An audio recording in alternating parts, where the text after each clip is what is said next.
All right, everybody, we're going to be working on a 4-part mini tutorial all about Forza tuning that goes right along with the article that we put together. So hopefully you'll be able to follow along, understand what we're doing. And first of all, what we need to do is we need to pick a donor car. So based on our article, we want to go ahead and we want to buy the E46 M3. This is going to be our test car. So what we're going to do here is we're just going to select it from the list. Once we get down to it here, there's the Z4. Get down to the other M3s, we're looking specifically for the E46. Here we go, 2005 BMW E46 M3, base PI, performance index of 507. The car weighs about 3,400 pounds, 50-50 weight distribution, 333 horsepower, and 262 pound-feet of torque, according to Forza. So what we're going to do now is we're just going to buy the car the way it is. We're going to take it in the default gray that it comes in, or silver. We're going to buy it with stock parts fitted. We want to be able to choose our own upgrades, like we talked about in the article, and we'll step through this. What we want to do first is we're going to go over to tuning and upgrades, and we're going to go into the tune shop, and we're going to go ahead and save our baseline. That way we have it. We can always revert back to the base of the car. So we're just going to call this BMW, we'll call this E46 baseline, right? So I can always revert back to stock in case I needed it for any particular reason or any type of race. But let's also take a moment to test the car. Let's see how it drives by itself. So we're going to go ahead and we're going to set up the race. So we're going to do a race setup. Let's just take away all of the AI. That way we can have some nice clean laps.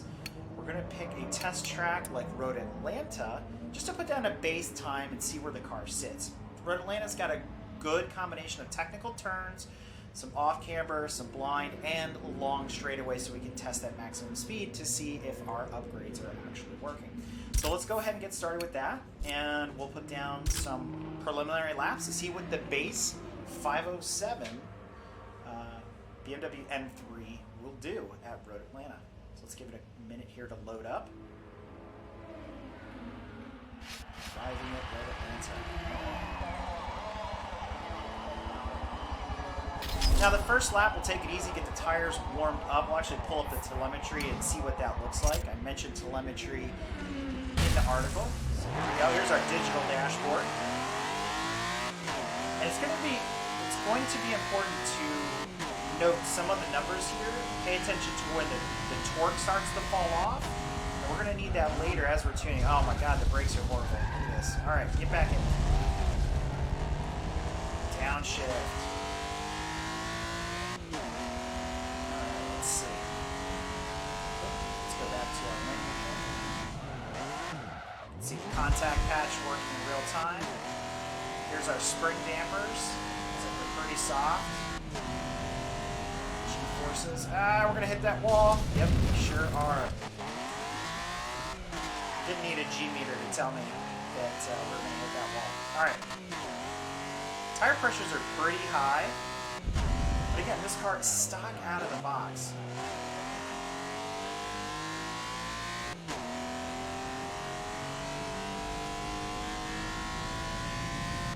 Tire temps are climbing pretty quick. I'm not 100% sure what standard operating temperature on the tires should be, but as you can tell, they heat up pretty fast. Probably faster than even in real life. Because it takes a good part of a session to get a couple pounds of air in the tires.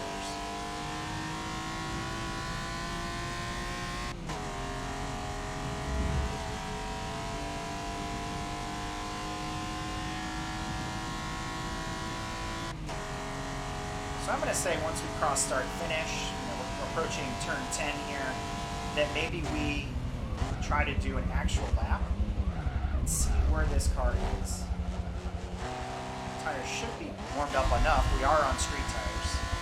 So let's drop the digital dash and see what our lap times look like. Lift, tuck, and across the line at a 1:43. All right, so enough of that.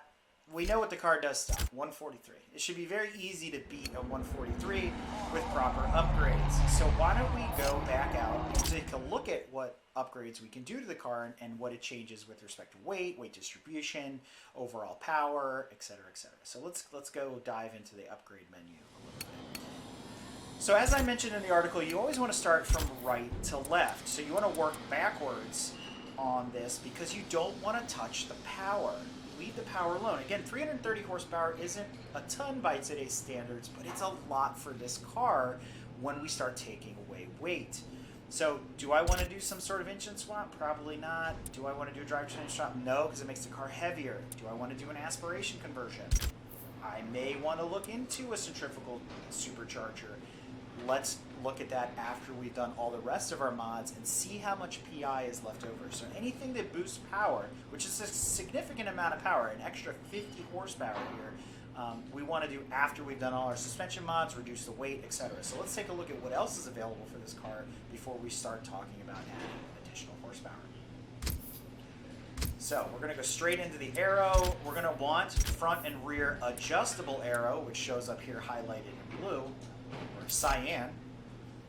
So we're going to do the Forza Motorsport wings for both the front and the rear. That gives us adjustability for aero, which we'll talk about as we go through tuning. And we're going to go ahead and pick race tires. A lot of people swear by the sport tire. It's just as good, a little bit harder. You're going to get some more grip. I'm a big fan of race compounds, but you can see that there's a huge PI jump, almost a 30 PI difference between the two of these. Oh, it's more like 20. But still, it's a big jump when you're trying to make up numbers along the way. You won't get the same kind of cornering grip that you would with the slicks. So we're going to go with slicks just to keep things equal. We're going to buy them for 10 grand. That jumps us already to 560. We've made 2 mods, aero and tires. We're at 560 from 507. So we're going to go in and we are going to grab the racing clutch. We don't really need it. We're going to go with the sport transmission to start. So that way we can only tune the final drive and we're not going to deal with individual gearing. We're going to go ahead and get the lighter drive shaft to shed some weight. And we're going to go with the adjustable differential, which changes the PI 0 in this case. Now, working backwards again, we always want bigger brakes so we can tune them. Now we're at 573. We're going to go with the racing springs and dampers or shock absorbers. We're going to pick the adjustable sway bars. Notice we're still climbing. We're going to go, did I pick both sway bars? We double check here. Nope, we didn't. Let's get the rears as well. And let's go ahead and cage the car. Yeah, it's gonna add weight, but it's almost a good thing because it will help us with our PI adjustment. We could leave it out and save the 150 pounds, but they say that it does change the chassis stiffness and rigidity according to the calculations that are being made. I don't know how much of it is true, but maybe it's a placebo effect like we talked about in the article, but for 2 grand, it's monopoly money, so why not? Now, here's the big one, reducing the weight of the car. If you notice, just jumping up to sport weight reduction brings us to A604. We don't want to jump out of B class, so we're gonna be stuck here with an 84-pound reduction, so negating half the weight or thereabouts of the roll cage itself. So now we have 15 PI left to play with. Okay, not a whole heck of a lot. It means our supercharger's probably out altogether. So let's do our aspiration conversion here. Centrifugal supercharger brings us to A613. So what else can we do to this car to gain some easy horsepower or get our number as close to 600 as possible? Well, as I mentioned, you can pretty much ignore most of the stuff at the beginning. Exhaust is kind of pointless. Let's start looking at the valve train. A610. Maybe we can go with the sport valves, and that'll jump us to 593. We can't go. We could go all the way up for an additional 15 horsepower with the race valves, which is, as you notice, is also changing our red line. It's moving it up. It's also moving our torque and horsepower numbers up as well. So we're going to go ahead and grab that. It's going to bring us to 598. We're we're going to do a freebie and go with the flywheel. It's 2 less pounds in the car for $800.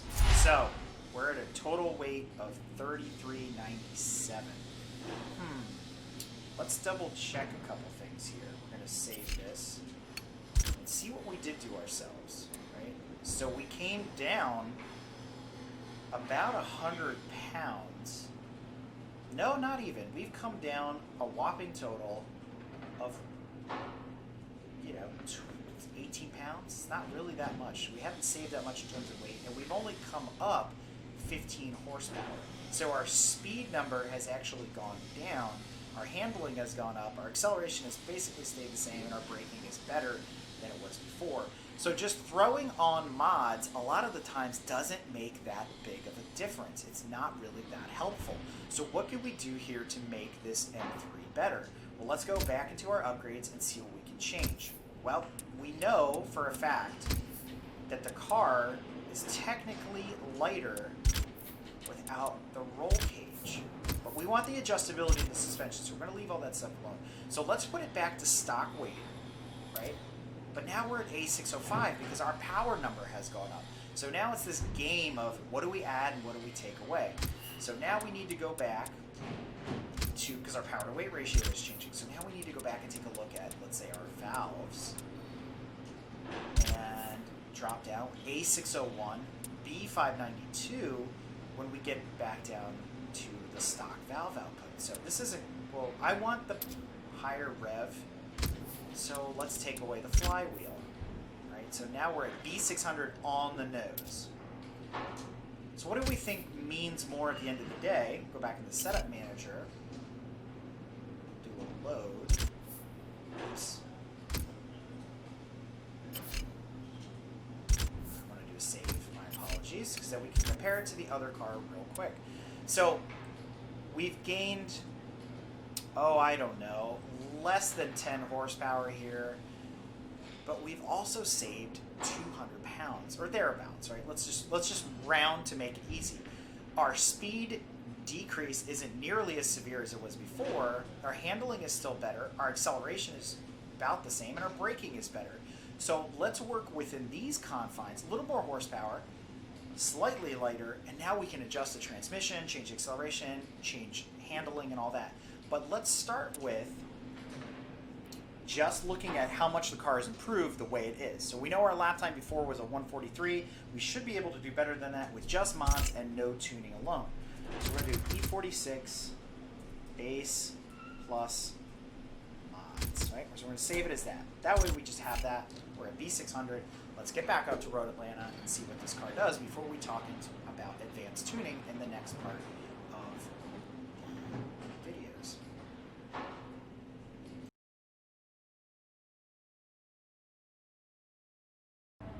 All right, so we're back here for part 2. We are looking at our newly modified E46 M3. No tuning whatsoever. All we've done is made some tasteful modifications via the upgrades menu. We have set ourselves up for tuning to make this car really perform the way we want it to. This car, unfortunately, doesn't have a very large gap in terms of what we can do to it, like if we had started with a C-Class car or maybe a D-Class car and brought it up to B. The same is true when you're looking at some of the other cars that are out there. You need to kind of play this game of what's the best car for the class I'm building towards. Yeah, I love the BMW E46, but is it really the right choice for the race I'm going into? So let's go ahead and get started. We know, well, we can do this in race, that's fine too.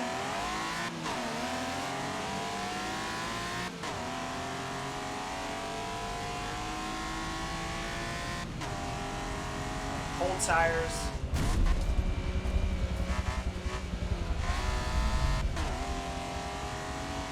24 cars out here. We'll try to stay out of traffic. Squeeze in there a little bit. First lap, we got to get the tires warmed up anyway.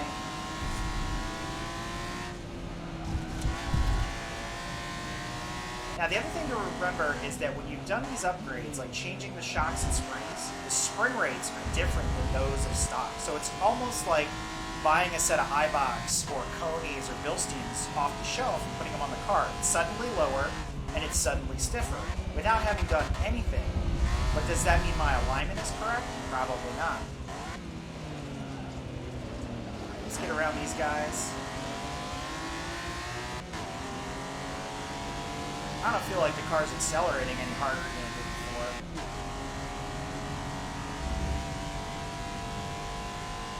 It's still a little long in fourth gear.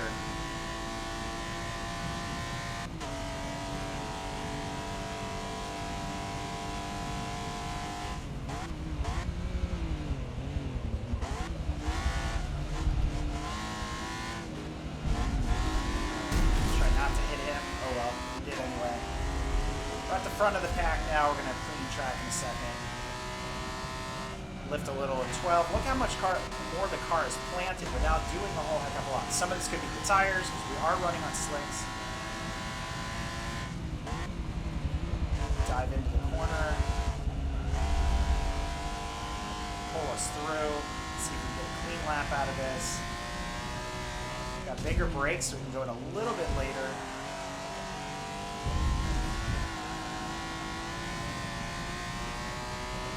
I still don't like how it pushes. You can hear it going into the corners.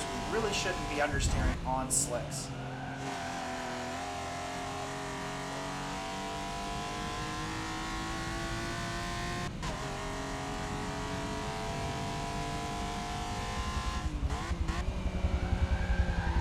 Oh, nice slide. Brake and tuck in.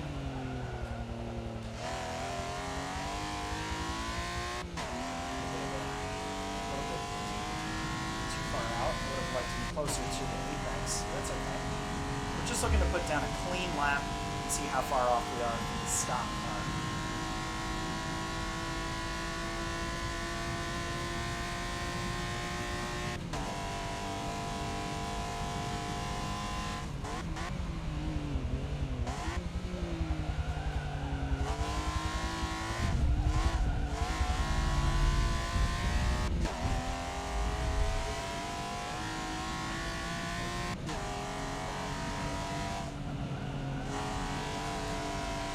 Look at that, 136.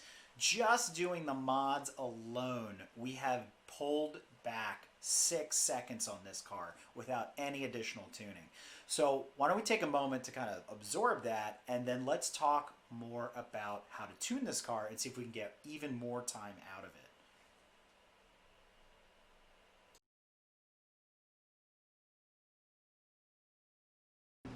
All right, part 3. This is where we get into the nitty-gritty on how the tuning system actually works. So we've picked our upgrades. We know we have adjustable suspension. That's what we're targeting. We want maximum grip. We want to be able to carry as much exit speed as possible when we're out on track, right? Go in deep, go in hard, you know, slow in, fast out. So it's not always about horsepower. It's really about carrying speed and carrying as much momentum through a corner as possible. But, you know, before we get started, why don't we go ahead and get our car all fixed up, right? Because now we're not stock anymore.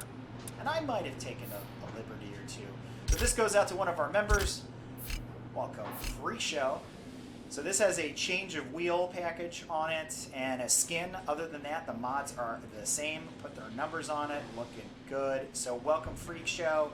So now we're going to talk about tuning Freak Show to get maximum potential out of the vehicle. All right, so let's go ahead and get back to the tuning shop. We're going to go ahead and tune the car. And let's double check to make sure that my wheel change didn't change anything. Yeah. Nope, we're still at 600, so we're good. Check that earlier just to make sure, but you know, you never want to make a change to wheels, especially because they make weight changes.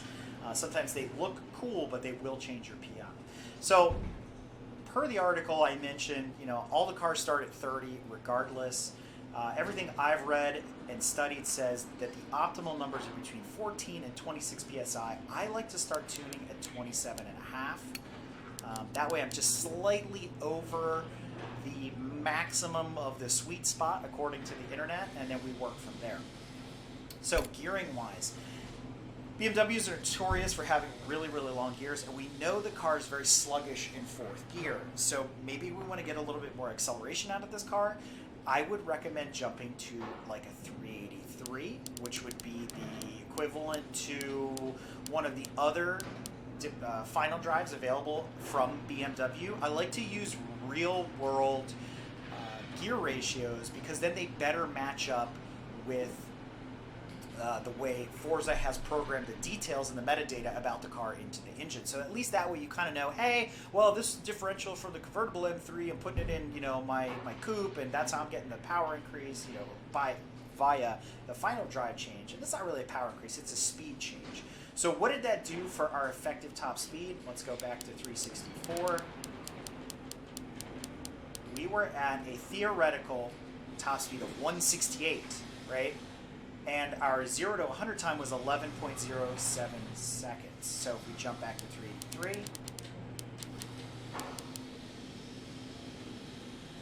our 0 to 100 is actually slower and our top speed is shorter. Let's keep going shorter for a second. Let's go to a 411. So our 0 to 100 time hasn't really changed, and our top speed has come down a bit. So I do want the car to accelerate a little bit better. So I'm going to take a gamble and go with the 394. But not looking at my 0 to 100 time, looking at my 0 to 60 time. So making a bit of a compromise here. Shaved off a couple mile/an-hour on the top speed. My 0 to 60 time is quicker, which means my exit speed out of the corner should be better. And it hasn't really affected my top speed at all because 6th is so tall. We'll talk about advanced tuning in the 4th section where we'll go in and change each of the gears individually, and you can see how much of a change that makes and some suggestions of what to do there. So let's talk about alignment. Now, this, as I mentioned in the article, is really dependent on where the car is mid-corner. So we shouldn't really change these numbers until we've brought up our telemetry to see how far positive the wheels are going in any given corner. But I do know that I need stability at high speed, so I want to give a little bit of negative toe to the rear wheels to keep them pointed inwards, which helps the car under braking, which helps the car under keeping the car stable under acceleration, etc. And it'll give us a little bit of extra turn-in going into a corner, and hopefully not too much oversteer. We're going to leave the caster alone for now. There's some suggestions in Black Magic according to caster as well. But our roll bars, this is where the car was set based on when we upgraded it. But the car has also been lightened by about 200 pounds. So we need to think in terms of spring rates here. Is the car too stiff? Is the car too soft? We're going to have to look at its pitch and roll when we're in the corners and kind of tune this as we go along. So spring rates right now, we're dead even front to back. That's kind of interesting. Normally on a rear-wheel drive car, you want the rear to be softer so that when it squats down, it doesn't cause the car to oversteer coming out of a corner. I like the fact that it already determined that the front end needed to be higher than the back. You do want to rake a rear-wheel drive so that under braking, when the car nosedives, the rear end will come up in proportion to the front and stay level, causing it to not lift throttle oversteer. So we're going to leave these numbers alone for now. We're going to check the spring rates to see where it's at. We want to make sure that the car isn't oversteering too much as we push it harder, especially when our tires begin to wear out, probably 4 to 5 laps into the race. Our dampening numbers, again, we need to look at how the spring is reacting using the telemetry. Bump stiffness is the same. This is pretty standard for aero, mid-mid. As I mentioned, all the way left is pretty much full speed, and all the way right is full cornering. It will affect your top speed and acceleration numbers. I honestly suggest you just leave it in the middle, but if the car is doing something completely squirrely, you know, make some changes. Is it pushing too much? Let me take away some aero. Do I need a little bit more rear grip? Let me add some aero to the rear. Our braking force. For me, I find that cars in Forza never stop enough, and the brake bias is usually completely off. Street cars, pretty much all cars use the front brakes more than the rear, so they should be proportioned to the front. I start with 55%, I will go up to 60%, but I will not go more than 70%. If not, the car will start to do some really odd stuff and cause the rear end to step out on you. So let's bring this back to 60% up front. And then because I'm running ABS, I like to boost the brakes so the car stops shorter. In this case, we're going to add about 15% additional braking power to the brakes, and that should help us stop a little bit quicker and deeper into the corner so we can go for later apexes and later braking zones.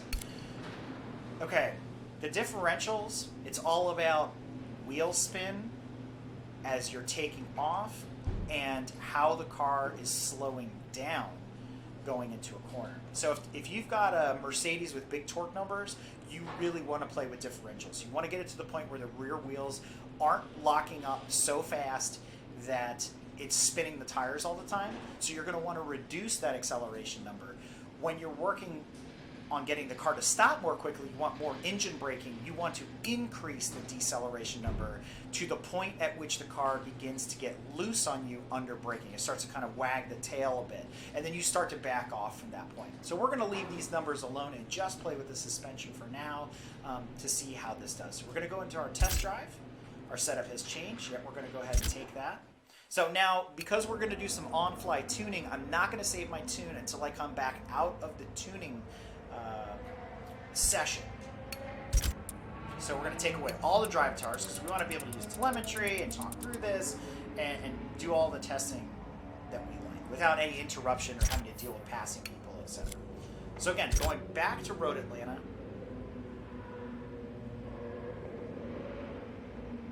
Getting Freak Show prepped. We don't want to do tuning on our outlap. We just want to get a feel for the car. And then on the seconds, thirds, fourths laps, we want to make our adjustments. And then as the tires begin to wear, we want to see how consistent the car is going to be. Because if you're in a long race with no pit stops, you need the car to put down consistent laps while the tires are worn. So let's go ahead. All right, let's bring up some telemetry. Let's look at these springs, see what they're doing mid-corner. So the way I've learned how to do this is you really want your numbers to be at 50 all the time. So if the car's under load, you want the springs to not have to jump to 60 and 70% of use. You want it to be at 50. That way you have more room to work within the upper and lower limits of the shop. So right now, it almost seems like don't have enough spring for the car.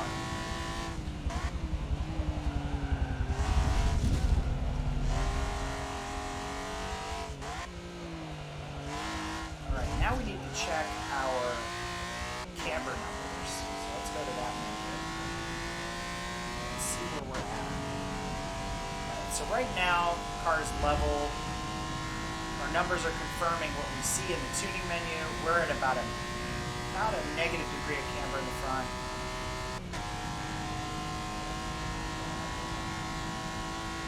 All right, braking, pushing it in the corner. Trying to look at these numbers while I'm driving. Let's take a big corner to like 12 and see what it looks like. Saw a blip of positive there. Yeah, we're positive. So I would say we could add 0.2 of a degree negative in the front so that the wheel is staying closer to zero or just barely negative as we're turning. We saw a lot there, but that was one wheel off. Let's take a look at the back. A little bit of oversteer. Try to look at the back. Yeah, the back's going positive a lot more in the corner. So I think we should take away some camber there as well. So let's go ahead and pause, and we'll go into our tuning menu, and we'll take care of a couple things while we're in here. All right, so I would say negative 1.2, and in the rear, I would add 2 as well, just to not to keep it balanced front to back, but because I want to see how it's going to affect the rear end. All right, we could take away spring rate or add sway bar. I'm of the opinion we need to take away a little bit of rear spring to make it softer in the back because I want the car to rotate. So I like to use even numbers. We're going to go with 700 pounds in the rear. And then we're going to make a big drastic change in the front. We're going to give it 800 pounds of spring in the front. And some of this is going to be dependent on your driving style. How do you like the car to act? Do you want it to oversteer a little bit in the corner? Do you want it to be extremely neutral? So I kind of overshot my number here. I'm trying to get as close to, all right, 800. Our ride height is good. Let's look at our dampers. Are our shocks stiff enough? So we're going to up these numbers, okay, especially in the front. I'm going to bump them up quite a bit. And then the bump stiffness, I'm going to leave that alone for now. And then I think I'm going to take away a little bit of sway bar. Let the shock do more work. And I'm going to take away a little bit of sway bar in the front as well and see where we end up. And the reason I'm doing that is I think the bars are too big for the weight of the car for what we reduced. All right, let's see what it does now. So changes are real time, which is nice. And we'll start to see different numbers as we're going into the corners.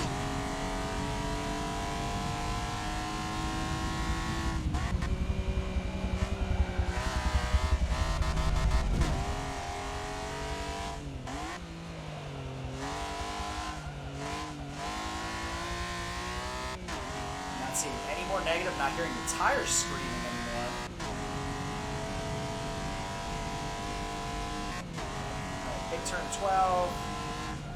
Good, I'm seeing negative. While we're in the corner, I like that. The car feels better.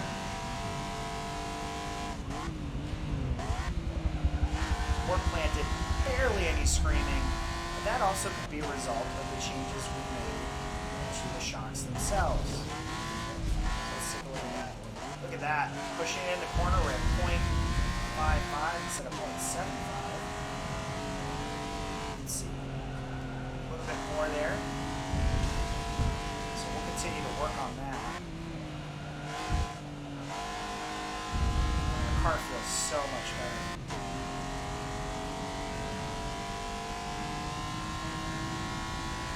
So let's try to set up a clean lap here, see if the car is quicker than it was before.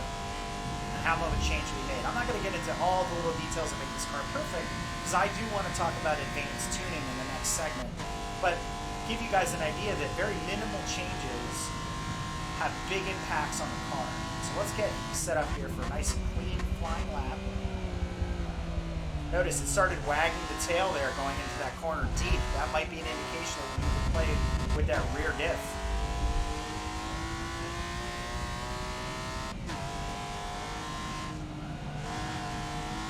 Right on the edge of the track, right where we want to be. Coming down into 12. Lift a little and shift. Power out and across the line. So, oh, it didn't give me. Last lap, 137.5. What? How did we go slower? Maybe we need to rethink this tune. So sometimes, the car feels better, I don't think I'm making too many mistakes here. You can actually make the car go slower. Let's try one more time.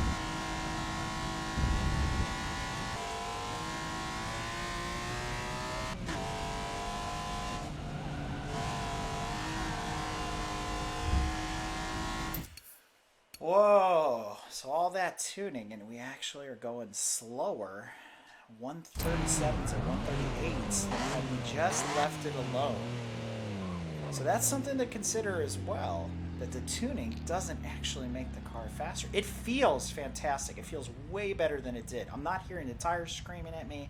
I'm not feeling the car pitch in the corners. I am wearing out the front tires more with that extra camber and the changes to the shocks and the sway bars. So why don't we reconsider our strategy here and try to leverage one of the tools that's available to help tune the cars and see how that affects this particular vehicle. We'll catch you in part 4.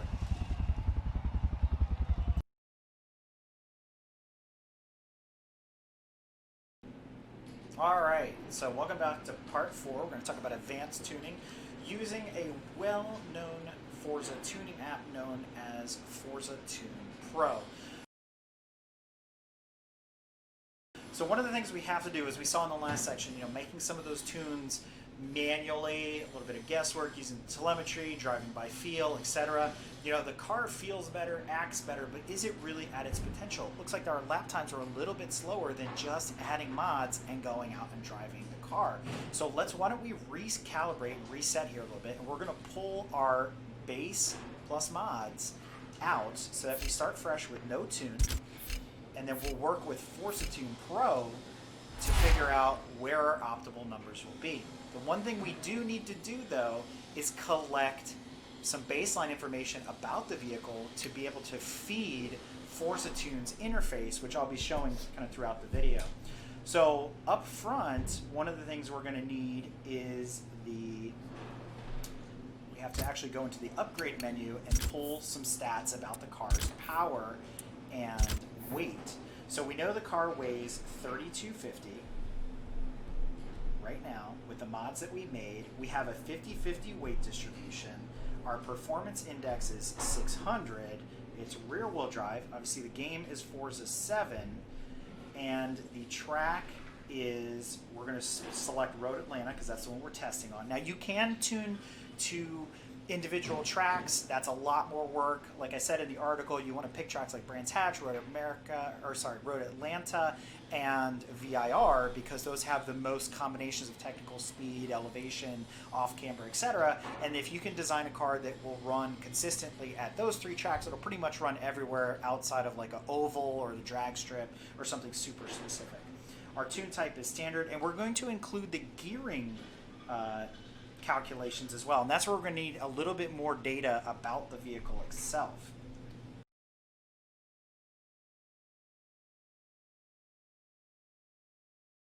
Now, the things that it asks you for with respect to the vehicle when you're doing the gearing is all about power band, and unfortunately this graph, as useful as it is, only gives you gross information instead of really the net information, and it's hard to determine, where is the drop-off point for torque, where is peak horsepower, all of that kind of stuff. We have to actually look that up through the telemetry, which we're going to do in a second here.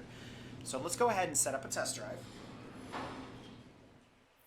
And this, we don't need to worry about whether the tires are cold, whether what the track conditions are. We just need to grab information from the heads-up display, from that digital dashboard, the first panel in our telemetry.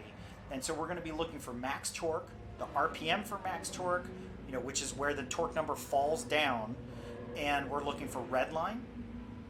And then we're going to grab some more information from our menu system to finalize the output numbers for our tune. So here we are back at Road Atlanta, just waiting for things to load up. Don't care if there's cars or otherwise, so we're going to go ahead and start. It really doesn't matter. We want to kick up that telemetry window. We're going to get into second or third gear so we can look at the torque numbers. Now I'm going to bounce off the rev limiter. Well, eventually. Woo, drift, pull tires. All right, let's try that again. First gear, second gear. I'm seeing 85, 70 as our red line. Now we need to look at our torque numbers, right? What's our maximum torque? I saw a flash of 254 there, 256. Let's let off, get back on it. Let's keep it in third gear. Our torque number is starting to drop off, which means our torque is lower than our torque. 265 looks like our number. And it started to drop off at 267. And it started to drop off at right around 6,000 RPM. Let's double check that on the straightaway. So we are third gear. We can fudge these numbers plus or minus pound-foot of torque. 269. And it started to, we're in third gear, going up the hill. 260. At 5,700 RPM. Let's call it that. Let's make it easy on ourselves. And we're going to plug those numbers into Forza Tune. So let's get out of our menu here. So we said 265 at 5,700 RPMs with a maximum red line of 8,600. We don't have any forced induction. We are a 6-speed, and we need to go back and collect some additional information about our setup. The first extra piece of information is how big are the back tires. That does play a role into how Forza calculates the gear ratios.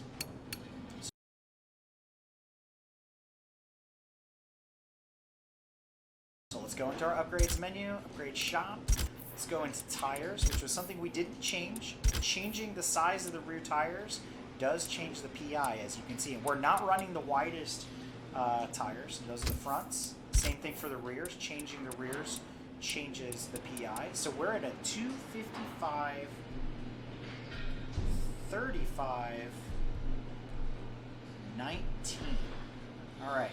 Now, the other thing we're going to need, we have to get from the power menu. So it doesn't matter which one you choose. We're going to hit toggle until we get all of our theoretical, dyno numbers here, our drag racing numbers.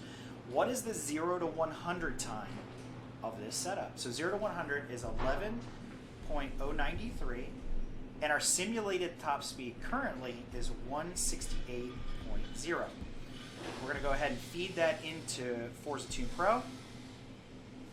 It's going to give us a bunch of numbers in return.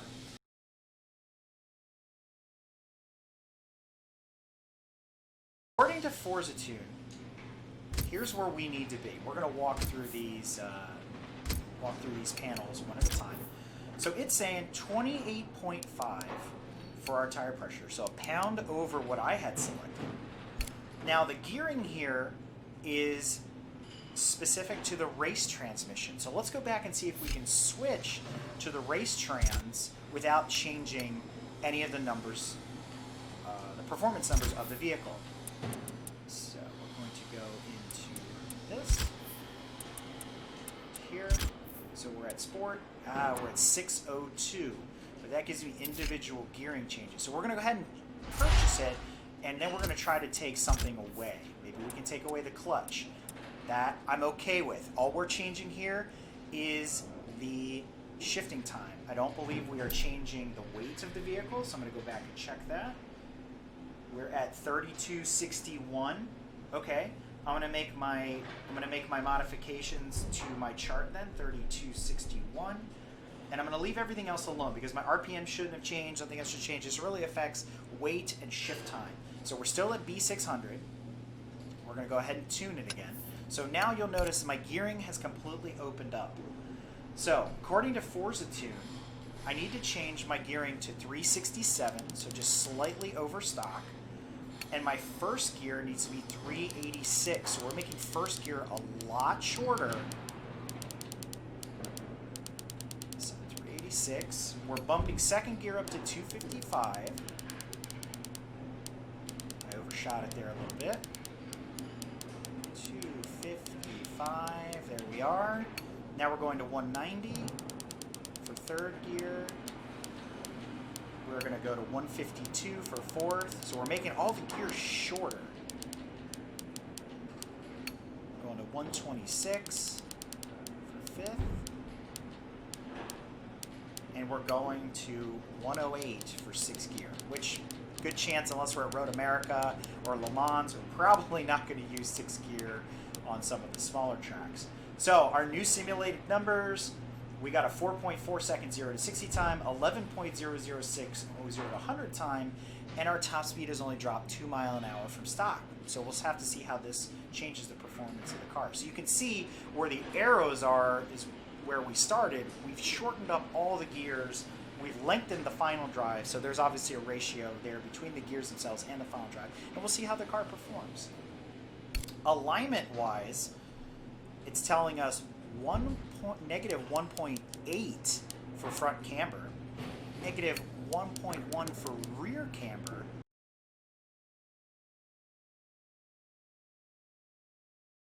it wants us to use no toe front and rear, and it wants us to boost the caster, making the front wheels move further forward by 0.7 degrees, so about 3/4 of a degree forward. That's going to lengthen the wheelbase slightly. It's also going to change the the way the car handles at high speed and a turn. So our anti-roll bars, it's telling us, or our sway bars, it wants us to make them way lighter than they are. It wants us to drop them down to 18.7 and 17.5. A lot more drastic than what I was looking at, but then again, it was just, you know, some high-level tuning that we were doing. It also wants us to drop our spring rates way down to 529 pounds in the front. Scroll forever here. 529.1 right on the nose, and 573.2 for the rear. So slightly heavier springs in the back. 73.2. And our ride height needs to be set to medium for both the front and the rear. And so Forza Tune doesn't do a good job of telling you what those numbers are. It pretty much just gives you a graph and says, okay, shoot for the middle. So I'm gonna set it the same way it has it. Best of my ability here, I'm gonna try to line these up. So that to me looks similar to the graph that's in the Forza Tune menu.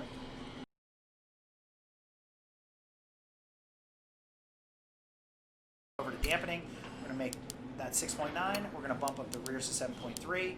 We're gonna change the bump stiffness to much softer to 4.3 and 4.4 respectively. It says to leave the aero at medium, so we're going to leave it alone, exactly where we had it. Like, again, it's kind of on or off in most cases when you're messing with aero.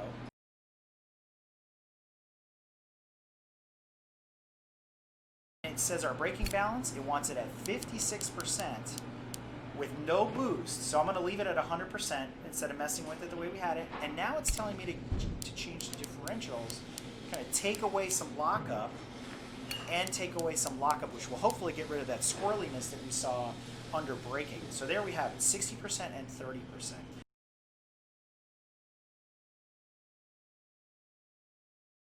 So let's go ahead and save this setup, apply and save. And we're going to go ahead and save it as a third tune. You don't need to buy 3 cars, you just need to have 3 tunes. So we're going to save this as Forza Tune Pro. If I could type it, it's even better. So Forza Tune Pro. And I think the big difference here is I'm not doing the long division or mental gymnastics to figure out what the gear ratios are, what the gearing should be. So why don't we go ahead and set ourselves up for another test drive. I want to make sure this time, though, that when we do this, we don't have 23 drivatars out there. We want to go out on a clean track and really see what this new setup can do for us, provided by Forza Tune Pro. All right, let's take a peek. Let's get these tires warmed up and see if we can go faster than a 136 with this new setup.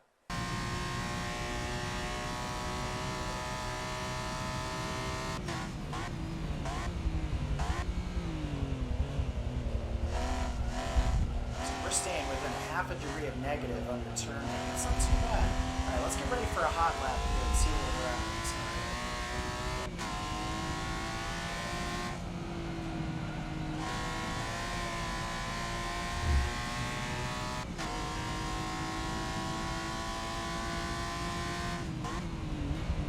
Late braking, tucking it in. Close to that apex. Coming up the hill, turn 2. Quick stab the brakes.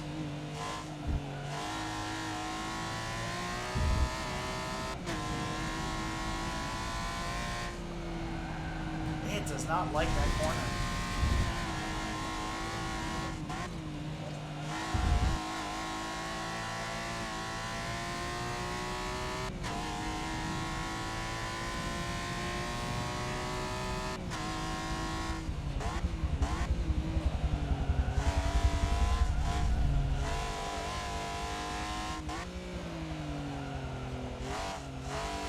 Oh, that's terrible. Come on.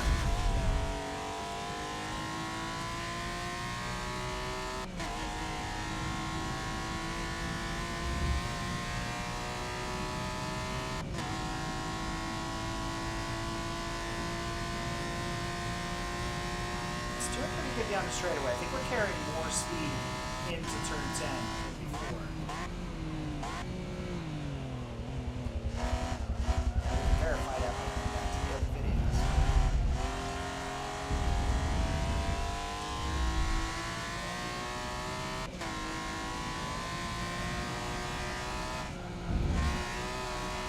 Alright, flying lap. We're still at 137. Let's see if we can go faster.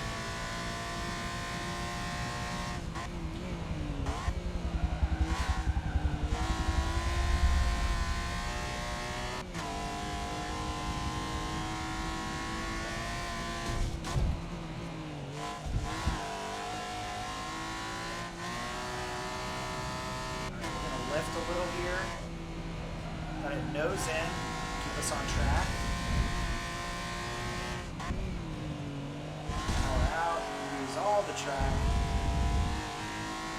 To me it feels a little boggy in third, like it just kind of sits there.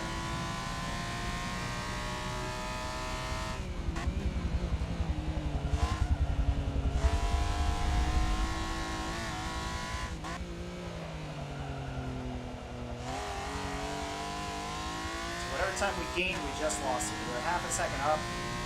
Now we're only 2/100 of a second up. Previous lap.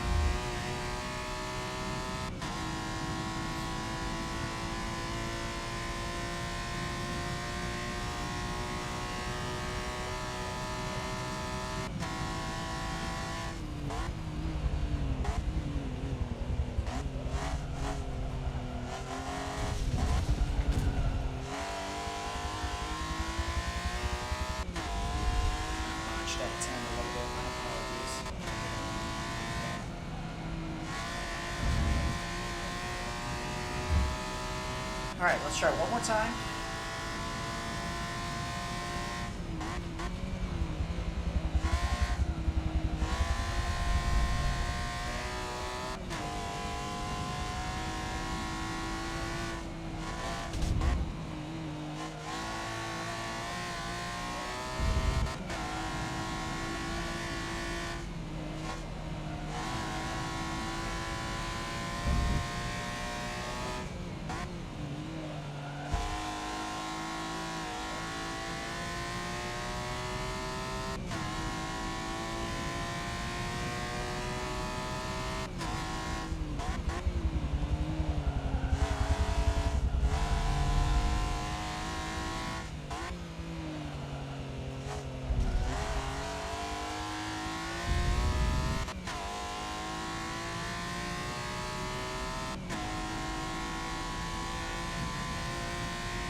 So interestingly enough, all that voodoo and magic and everything else is brought us right back to where we were by just throwing mods on the car. So it makes me wonder if there really isn't much that we can tune out of this car to make it go that much faster without adding a ton more horsepower. So thought about it. Why don't we go in and try to see if we can do some performance power upgrades to this car and see what kind of lap times that brings versus everything extremely suspension heavy like we were doing earlier. So what I'm going to go ahead and do is I'm going to reset to our base tune. So we're going to do our load here, my tune. So we got our base plus mods. So no changes. Car is bone stock from the way we started with inside of our mods. We're going to go in and change our upgrades real quick. Forza a second to catch up. Go to the upgrade shop. So one of the things we noted earlier was that tires were a big deal. So we're going to go ahead and we're going to change to the sport tire compound, which drops our PI to 577. Now, like I mentioned in the article, superchargers are your best friend. So why don't we put a supercharger on this? It takes us to A604, and then we'll work backwards to get us to B600 from there. So let's throw this on there. That's 50 extra horsepower, pushing us to near 400 horsepower. All right, step back from that. Let's go look at our other mods that we have. Maybe we can take away, all right, we already took away the flywheel. We didn't do anything with any of those parts. Let's go to our valve train. Let's take away, let's go back to standard valving. And let's see what else we can do. Can we put a set of cams in this thing? Nope. Can we put an intercooler in it? Let's see, oh, 602. So we make the car 6 horsepower more for an extra 40 pounds. It doesn't feel like we really need it. Maybe we can gain the horsepower somewhere else, like in the ignition system. 604, too high. Let's go with, nope, can't do that either. So let's see if we can make a mod elsewhere, like reducing some of the weight of the car, going back into our cage in here. So we can drop the PI by adding a ton of weight, but we don't want to do that by adding the cage. So here we are, go a little further, nope, 615. I wonder what else we could do to this car to help us out. Could we go with a wider tire? There's an option. Let's try that. Let's go with wider rear tires, 598, B600, so 275 in the rear. Pretty normal for these cars, but let's just see. If we do a 265 rear, can we widen the front? Do we want to run square? We're currently at a 225 in the front. We can't go much bigger than that. Puts us well over the mark. So let's go with an even beefier rear.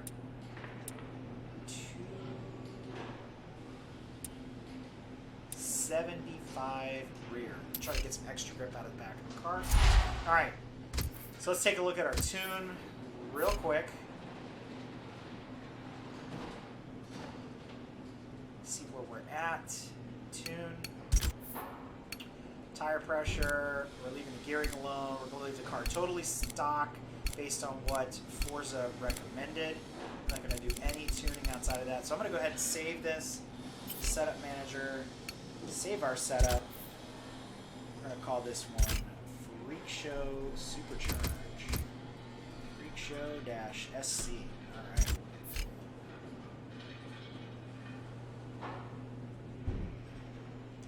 Let's go ahead and do a test drive.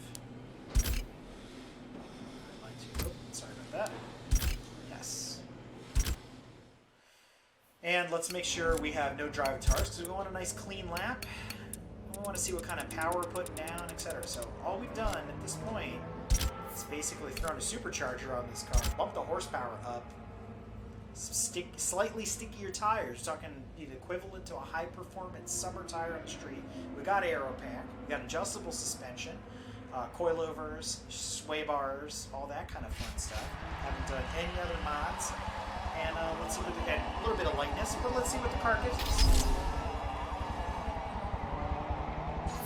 Let's go. Gotta get these tires warmed up.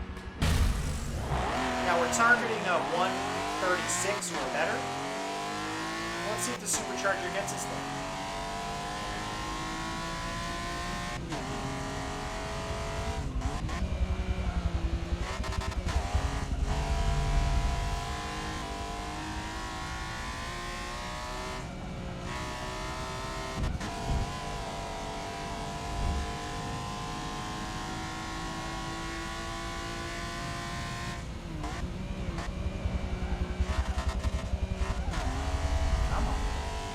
Turn one.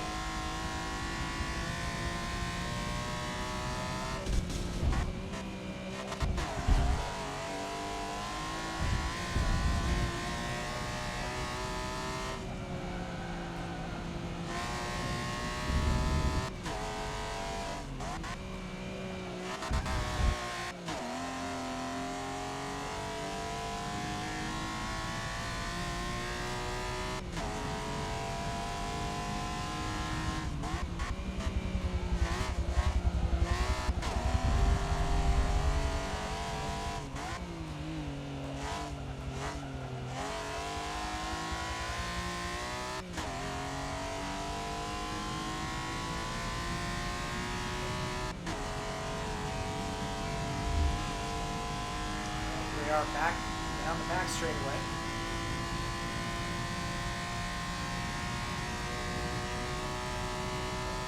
100, almost 50 braking zone.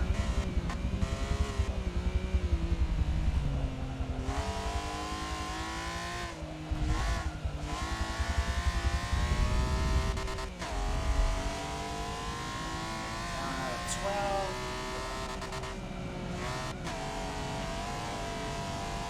136, tying our original configuration with slightly lighter and stickier tires, and we've added 50 horsepower. I mean, so sometimes a lot of this stuff is a compromise. Yeah, I like the extra boost from the turbo or whatever. It doesn't really make a difference. It comes down to power to weight ratio, gearing, and grip at the end of the day. A lot of these other changes just really don't matter. So this car is a special snowflake in the sense that, again, it doesn't have a lot of wiggle room in terms of making adjustments like a lower PI car would have, but it's still kind of fun to try and see how much we can really squeeze out of the car and tailor it to a specific driving style. So I know that this probably wasn't the expected outcome. You were hoping to log in and see some revelations about how to tune an E46 M3, how to make spectacular cars from nothing. But you know, it's all really dependent upon the car you choose, your driving style, and a lot of other variables. But if you're having fun doing it, then keep at it. If tuning's not for you, there's a lot of other options out there. But understand that, you know, Forza does a pretty good job of doing balance of power. You know, you spend a lot of time tuning. Is it worth it? Well, yes, depending on the car. Is it worth it for others? Probably not. But when you're building to a spec, that's the most important part. When you're building to a spec, when you hit that upper limit, unless you build something absolutely outrageous, like a 700 horsepower Vandura van, I'm going just a little bit faster now, you know, you're going to be able to keep up, right? But you also want to be able to target lap times. And some of those leaderboard times out there are absolutely just outrageous. So look at what your buddies are doing. If you're close, if you're within a second, a half a second, it's respectable. So build the car to be competitive, you know. Leading the race isn't fun. You know, being at the back of the pack isn't fun either. You know, leading the race is a lot of pressure to stay fast and to stay consistent. But mixing it up in the top 5 or even in the middle, those are some of the best and most memorable races that you'll ever have. So, you know, again, it all depends on what you want to do and what you want your racing experience to be like. So give tuning a try, don't. Either way, have fun out there.